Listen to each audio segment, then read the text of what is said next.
In this video, I'm going to talk you through how to get the best possible range out of your DJI Mavic Air, and that is by using the custom channel option. The reason for this is the Mavic Air cannot dynamically change the channel in flight, so you are better selecting a manual channel before you take off.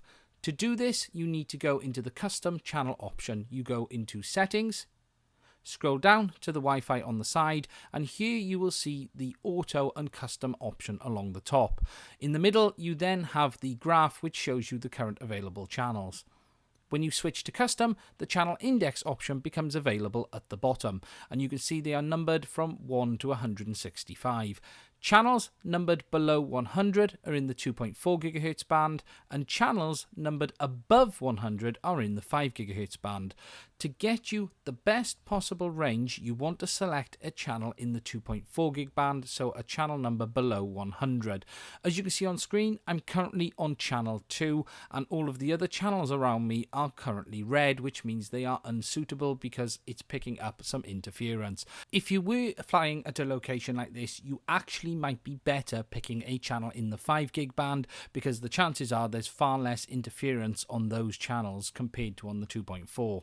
You need to select a clear channel, and this is one with either a green bar or no bar showing at all. Channels with red are not suitable. You also want to see if you can find one where there is no bar either side of the channel you're selecting as well, because that will give you the best possible signal.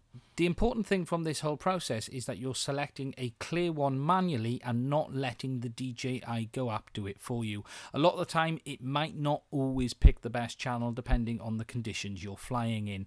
Now, to change the channel, you simply find the one you want to choose from the band above and then tap that number on the channel index below. It will then pop up and say to you that it will restart the Wi-Fi connection, and then as you can see, my channel has shifted from number 2 up to number 53, and then your aircraft is ready to go on that channel there.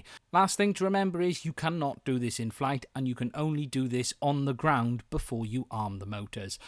But by doing this, it will give you the best possible range and the best possible signal on your remote control. And that is it for this video.